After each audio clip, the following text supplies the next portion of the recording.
I'm Dana and we're back for another quite serious video today because I've been doing me googling again. I'm not very good at doing research of any sort, I won't lie to you. Ow, Otis.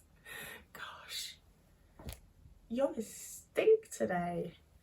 But I've been trying to do some research because I have for quite a while thought that I have OCD, and I'd like to confirm it and like actually get a diagnosis, but my GP just sent me to see if I had psychosis instead, which I don't. Never said I did, never thought I did, but good to know, I guess. But a lot of things just get palmed off on like, well, you're autistic, so that's part of that. And there's a lot of things where I then Google it and I'm like, yo, it's not part of being autistic though, it's just something that a lot of autistic people are experiencing, most likely because of the trauma that we end up with as autistic people just going through the world. So it's one of those things where I think intrusive thoughts are realistically part of OCD, but I can't say that I have OCD because I don't know. I just think I have a lot of like symptoms and traits of it, and I would like to know, but can't currently figure that out. Which means that we're taking it from a autism focus because I know I'm autistic. So this is one of those videos where I'm just sort of like, yo, anyone else dealing with this? Anyone else done this? Anyone else been through this? And also, I wanted to bring it up because obviously there's been a lot of talk about intrusive thoughts online. And even though I'm very like, I don't get to have a big say in this because I don't know what's going on with my brain, the things that I've been seeing are very like, that's not an intrusive thought, that's just you thinking things. Like, chill out, anyone can pick up a pigeon, it's fine, you're perfectly allowed, it's legal, you can pick up a pigeon, that's not like an intrusive thought, pigeons are cute, like. So yeah, this is gonna be another video where I totally overshare and tell you way too much stuff about myself, but it's distant enough in the past for the most part now I feel okay about it because I am a lot more stable and okay currently. So to save myself like feeling awkward and feeling like I'm like building up to something, I'm gonna start with the biggest shit first. Because I want to say probably about a year ago, I think it was probably this time last year, maybe a little longer, I literally went to my GP and was like, I think I might be losing my mind. Like, I don't think I'm okay. Like, you know, like it was a really, really difficult and stressful time and I really wasn't doing well. And then I started having what I now know to be intrusive thoughts. And I'm going to go into what they were. And again, I feel like I might just be massively oversharing. But I didn't realise they were intrusive thoughts until I'd like blurted all sorts of shit out to my GP and he was like, they're intrusive thoughts. So if it's something that like other people are dealing with and you watch this video, you might be able to be like, oh shit, you know? So the first thing that kind of worried me and I thought was a bit weird and I didn't enjoy was I'd taken in a stray cat. Like this cat had shown up in my backyard and just hung out there. So we'd started feeding it because it was like clearly living in the yard. And we did the correct methods to try and find out like if it belonged to anyone, and she didn't. So we took this cat in and I started to think like, yo, she's been sent. Like she's been sent here to like see what I'm up to, you know? And like I didn't have like, it wasn't a paranoia. Like I wasn't like, this is bad. I wasn't scared. It didn't make me particularly anxious. It was just this thought that I kept having that like I sort of knew wasn't real. I knew it wasn't true. I'm like, that's a cat. Like, it's not a cat spy, it's not a robot that's like sending information back. Like I know for well this is just a fucking cat. Like I've taken this cat to the vets, like I know it's a cat. I don't believe this thought, but every now and again it just popping in, I'll be like, yo, she's surveilling me right now. Like not in like a cat's looking at me kind of way, like she's surveillance for like some larger organisational group. Like I don't know who. I didn't have like the whole paranoia thing of like I'm being watched by someone, but I was like, oh, they're keeping an eye out, they're watching. Just obviously they are. And then she got pregnant and gave birth to kittens because she was a stray cat, had been outside too long, and we were like, oh my gosh, she's putting on weight, this is so cute. She was pregnant. Boom, out come the kittens, and that's when that thought stopped because it was so obvious that like it was just a fucking cat, you know? But the kittens were born within days of the anniversary of my dad's death. So my next thing was that my boy Otis, who we still have here, oh shit, he's washing, you might be able to hear him, he's got a very loud click. If you can, I'm sorry, I'm not going to make my cat stop washing. But my next intrusive thought was that I would consistently think, that cat's my dad reincarnated. And again, like, I don't particularly personally believe in reincarnation. I think once you die, that's sort of that, like, you're done. So, like, it's not like I thought my dad's spirit was, like, out and about. It's not like this was a genuine, like, belief. It was just this thought that I kept having of, like, that cat's my dad. And every now and again I'd get quite upset about it, even though like I didn't believe this cat was my dad. But when the thought just keeps popping into your head, it's kind of distressing, you know? Like, it just sort of weirded me out and made me uncomfortable, and sometimes it was very comforting because like it was a kitten and very cute and like had the same coloured eyes as my dad. Like, it was a whole thing. Like, I've you know, like I say, it's hard to describe because I didn't believe it, but also when the thought came up, it was so like strong and clear and obvious. Like, yeah, the cat's my dad. And 2 seconds later, I'll be like, of course the cat's not my fucking dad, Jesus Christ. But for a minute there, like, that intrusive thought was just like, that's my dad. And like, I had such like a quick realisation of like, those thoughts aren't real, they're not like, you know, a genuine belief, that it didn't really worry me that much, it didn't really concern me. So I just carried on. And then the thing that like really started to be like weird for me was the X-Files. There's a documentary that Dean Hagland, the guy that played Langley in the X-Files, my favourite character, he did a documentary called like The Truth Is Out There, and it's loads of like conspiracy theories and aliens. It's very fun, I'd recommend it, to be fair. But there's a part in it when he goes to some like psychic lady, and again, I'm quite a skeptic, I don't really believe in that kind of thing. You know, I say not, I don't really, because I'm very open to like, if that's someone's belief, like that's valid and good, but it's not my belief, you know. But he'd gone to this psychic woman who was like, oh yeah, if someone's like drawn to a TV show or a movie or like any sort of media, they're drawn to it for a reason, like it's specifically calling to them for a reason. And it's again like, my brain was like, no, it's not, hon. Like, TV shows are just made, it's just what happens. But, and this is where I guess it actually kind of does tie into autism. You see in one of those like mid-video epiphanies that I've spoken about, is that like I have such good pattern recognition skills that my brain went into like overdrive and was like, yo, here's all of the things in the X-Files that show that like I was meant to watch this show, you know? Like, I know you're not like supposed to use your real name on the internet or whatever, but I always have because I'm an idiot. So like, my real name is Dana Anderson, that is my name. My parents named me Dana, like Dana Scully, and my last name is just one letter off being the same as Gillian Anderson's. It's there. When Langley dies in the X-Files, spoilers, sorry, it's a 20-year-old show, like, deal with it. But when he dies, on his gravestone, his like birth date or death date, I don't quite remember which, is the 28th of March 1963. The year might be wrong, but it was my birthday, it was the 28th of March. And there's just lots of other little things in the X-Files where I'm like, I was meant to watch this show. I was called to watch this show. This show is made for me. And again, I know it's not. I know it wasn't. I know that it's just these little coincidences that are bound to happen when a show's like really fucking long, and like weird little life coincidences happen and it's fun and cute and whatever. And especially when you're like picking up on lots of patterns, and like, I'm not like intentionally looking for things like that, but my brain just picks up on things like that, you know? It's like when people are like looking for a sign of a number or whatever, something that numbers everywhere, only it's all the time for me. I notice all of the numbers everywhere all the time, only it's not numbers, it's weird shit like this where I think that the X-Files was made for me. But the thing that prompted me to go to the doctors and be like, yo, I think I'm losing my mind, I think I'm going crazy, was, this is still kind of hard to talk about, but when Taylor Hawkins died, if you've watched my videos before, you've probably heard the tale. I bought an Alanis Morissette ticket right before lockdown. That obviously got like cancelled 1,000,001 times. And then throughout lockdown, my whole thing was like, COVID and this horrible phase of life is gonna all be over when I get to see the Foo Fighters live again. They're my favourite band. Once I see them live, everything's gonna be good. And then Alanis Morissette rescheduled to the same day that my Foo Fighters ticket was. I'd gotten a Foo Fighters ticket. I was like, oh, it's all going to be over soon. Boom, no. Alanis Morissette reschedules. And I kept being like, I can't go to both of these gigs. Like, I considered it. They were both in Manchester. I was like, I could like watch the first half of Foo Fighters and then rush over the whole of fucking Manchester to go and see the last half of Alanis Morissette. Like, maybe this is doable. But in the end, I was like, I'm gonna have to sell my Alanis Morissette ticket. Like, I was real sad, but I was like, Foo Fighters take precedent. And Taylor Hawkins, the drummer for the Foo Fighters, used to drum for Alanis Morissette. So I was sitting on these tickets being like, I have to sell my Alanis Morissette ticket. Like, it's getting closer and closer, and I need to start like booking train tickets and figuring out my plan for the day because I'm autistic, I need the whole plan. And then literally like the day before I was gonna sell my ticket, Taylor Hawkins died. and I was fucking heartbroken. My favourite drummer, my favourite member of my favourite band, like, it was a bad fucking time. I didn't like it at all. It was the first time someone in a band that I like actively like had died. It was a whole thing.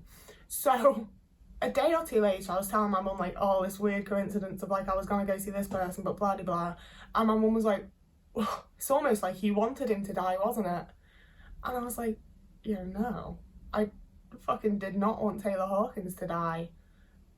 But I did really, really want to see Alanis Morissette. And I didn't want to have to make the decision of which band I was gonna see. So maybe somehow I actually did, like, manifest Taylor Hawkins' death in order to be able to see Alanis Morissette. You see what I mean? It sounds fucking mental. I did not want him to die. And even if I did, it wouldn't have worked. You know? Like, I'm not someone who wishes death on people often, but, like, there's been the odd time when I've been very distressed or someone's, like, reeled on something shitty. They didn't die. Like, I clearly don't have the power to murder people with my mind. And yet I had several weeks where I was, like, an absolute fucking mess. Because I was like, yo, I killed Taylor Hawkins. Like, I know I didn't, but I did. You know? Like, I knew it was such a weird thing to be thinking. I knew that, like, my life, my thoughts, my general being had zero effect on Taylor Hawkins whatsoever.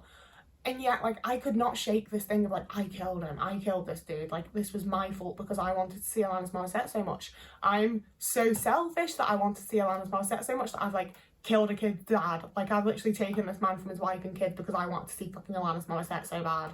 Like, it was a whole thing. And, like, I went to the doctors to be like, I think I killed Taylor Hawkins, but I know that I didn't, and I think I could kind of do with some help because this is genuinely, like, really distressing me. It's really fucking with me. I'm crying over this most days. Like, this is a whole fucking thing for me. And my doctor sent me to see if it was psychosis, which it fucking wasn't, and whole thing. But he did, like, for the most part, my GP is actually decent, so he did also pry and find out the other things that I've told you, and that was when he was like, these are intrusive thoughts. So I don't really understand why he wasn't like, that's a part of OCD and I'll send her to see if she's got OCD. Sent me to get, yeah. But as soon as he said it was intrusive thoughts, I started Googling, I started looking it up, I started looking into things, and I was like, oh fuck, I have a lot of these. Like, I have a lot of these, you know? So this is where we move on to the things that aren't so big and distressing and weird, because I feel more comfortable talking about these than I did those last few things, so I'm real glad that part of the video's over with. So I'll give that some of the things that I consider to be intrusive thoughts definitely are, like, TikTok level intrusive thoughts, you know? Anytime I see someone yawn, I want to stick my finger in their mouth. Anytime I see a child on a bike or a scooter, I want to push them over. Like, not even just like a little push, I want to, like, fucking shove a kid. And the things that, like, I'm not gonna do. Like, I don't want to do those things, I'm not gonna do it. But I want to do those things. Like, every single time I see someone yawn or a kid on a little, like, something on wheels, that thought pops up and, like, I want to, but I don't, but I do. However, that also extends to any time I'm waiting for a train and it pulls into the platform, I'm like, I want to jump on those tracks. I will throw myself in front of that train, y'all. And sometimes with cars too, not as often with cars, I think, because, no, I don't really know what the difference is, but I think maybe because it's just, like, more common, so my brain doesn't register cars in the same way. It's like, oh, a train, ooh, train tracks. It's not good, and I have a lot of, like, I don't want to go into them because I think it would be triggering and not nice and I wouldn't feel comfortable, but I have a lot of, like, self-injury and suicidal little intrusive thoughts like that I've had them for so long that I really don't worry about them or, like, think about them. Like, if it hadn't been pointed out to me as, like, intrusive thoughts, I'd have just carried on like that and been like, yo, they're just my little, like, funny suicide jokes to myself. I think it's because, like, it pops up so often and I'm so used to it. Like, it just doesn't particularly bother me. It probably should. It's not a good thing to be having going on. But I'm just, like, very, like, I'm not actually gonna do it though, you know? Like, it's, the thought's there and I kind of wanna, but I'm not gonna. One of the ones that really does bother me though, and that I've also brought up to my GP thing to just be like, deal with it, was that I think horrible things about people sometimes. I have intrusive thoughts about specific people, sometimes friends, like people that I'm really close to, people that I really love, and I will just think horrible things about them They can be slurs, it can be racism, it can be homophobia, transphobia. Like, I will just have these like intrusive thoughts pop up that are the most horrible things about people that I actively like. And it's really distressing and it's really horrible and it makes me feel like a terrible person. Like, it makes me feel like a really, really fucking awful person. Even though, like, they're not thoughts I want to have. They're not things that I believe. You know, like, a lot of my friends are queer in one way or another.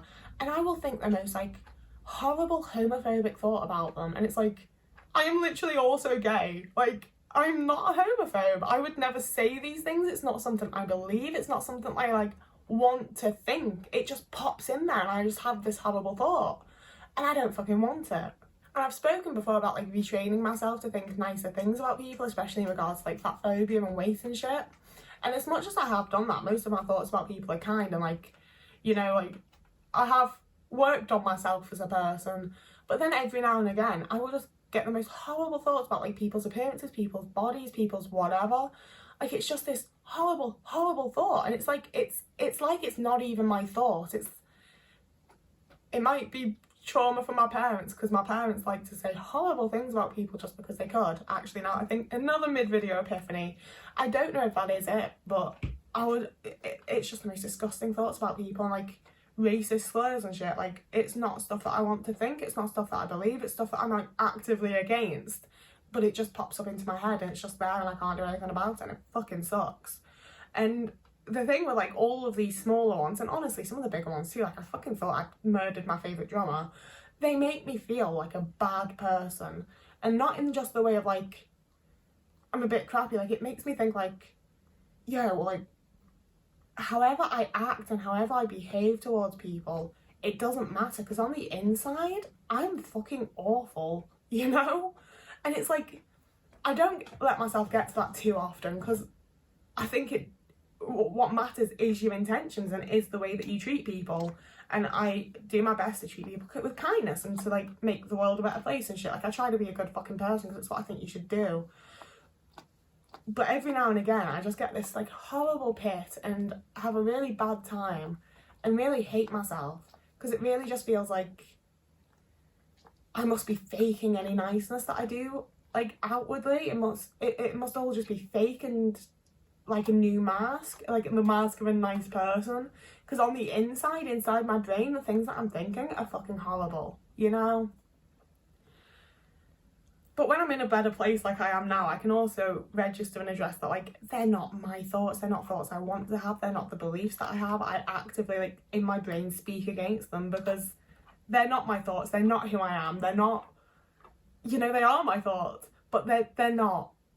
I hope you understand. You know, it's not who I fucking am, and it doesn't represent me. The things that we do and the things that we choose to say and the things that we choose to think are much more important than things that just pop into our brains. But that doesn't make intrusive thoughts any less fucking horrible. That's the video. I think I've done quite well this time. This is like the least that I've ever like stuttered and fucked about. Like, we actually got straight to the end of a video with a point there. Did you see that? I hope you did. So I'm gonna wrap it up. In case you haven't noticed from my mattress on the floor, because I can't afford a bed still, I'm a broke ass bitch. So if you wanted to support me on Patreon or by getting a YouTube membership, or there's even like YouTube supers where you can like do something. I don't know, I'm very new to all of this. I don't really want to promote myself. I don't really want to have to ask you for money, but I'd be out here making a lot of content. It'd be real nice. It'd be real nice if you supported me, if you wanted to, if you enjoy the content. There's never any pressure. There's no like, you know, you don't have to. You're still gonna get all this free content. Just like if you go to my Patreon, you're gonna get it a little bit sooner. And I am really soon gonna start actually interacting with my YouTube memberships. I'm really sorry that I've been like sort of like not doing that. I'm so sorry. But yeah, you can also support me on Ko-fi, and you can follow me on TikTok and Instagram and Twitter. I was gonna say Tumblr, but again, please don't follow me on Tumblr. I post the most random bullshit over there. But yeah, I'm a content creator now. You can follow me in places, and it'd be lovely if you did. I make new videos every Sunday and Thursday at around 5 PM, but you get them earlier sometimes if you're on my Patreon. And that's that. So whoever you are, wherever you are, I hope you're having a lovely morning, evening, day, afternoon, week, month, year. and I will see you again in a couple of days.